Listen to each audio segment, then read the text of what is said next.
நடிகர் திலகம் 1979 பண்ண சாதனையை 3 ஆண்டுகள் கழித்து, அதாவது 1982 உலகநாயகன் கமல்ஹாசன் அவர்கள் பீட் பண்ணாரு.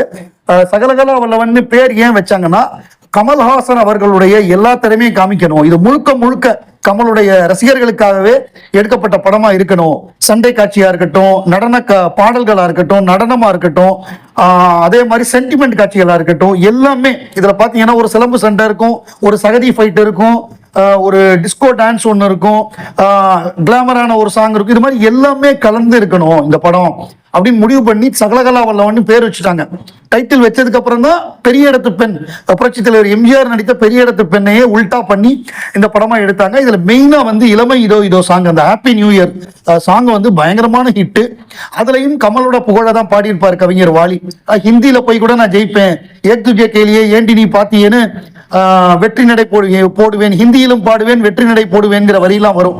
அது கமலுடைய குணாதிசயங்கள், அவருடைய திறமைகளை புகழ்ற மாதிரியான ஒரு பாடல். ஸோ அந்த படம் வந்து மாபெரும் வெற்றி பெற்றது. அந்த படத்துடைய பட்ஜெட் 50 லட்சம், பாக்ஸ் ஆஃபீஸ் வந்து 5.5 கோடி. 4 கோடி திரிசூலம் பண்ணது, இது 5.5 கோடி அப்பவே பண்ணிடுச்சு. ஷேரே 3 கோடி ரூபா. ஒரு மாபெரும் இண்டஸ்ட்ரி ஹிட்டா அமைஞ்சது உலகநாயகன் கமல்ஹாசனுக்கு, ஏவிஎம்முக்கும். 80களில் ஏவிஎம் 2 இண்டஸ்ட்ரி ஹிட் தான் கொடுத்தாங்க. அந்த 2 இண்டஸ்ட்ரி ஹிட்டும் உலகநாயகன் கமல்ஹாசனுடைய படங்களா இருந்தது. அதாவது ஏவிஎம் அடுத்த இண்டஸ்ட்ரி ஹிட்டை கொடுக்க முடியல, 1 தான் கொடுத்தாங்க. அடுத்தது வந்து கமல்ஹாசனே கொடுத்தாரு.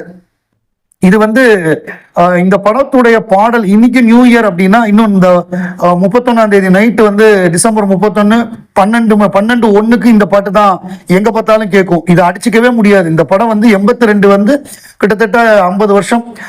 அந்த காலகட்டத்திலையும் இந்த பாட்டு இன்னும் நிக்கிது அப்படின்னா மாபெரும் சாதனை தான் அது.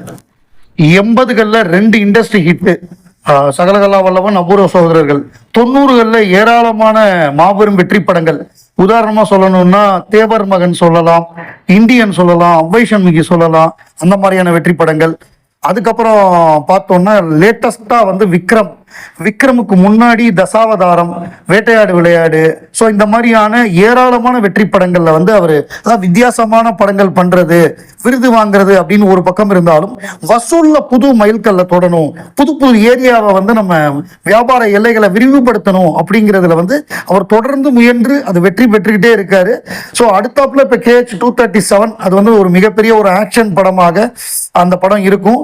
ஸோ அது விரைவில் அந்த படப்பிடிப்பு ஆரம்பிக்கும் அப்படிங்கிறது தான் நம்முடைய எதிர்பார்ப்பா இருக்கு.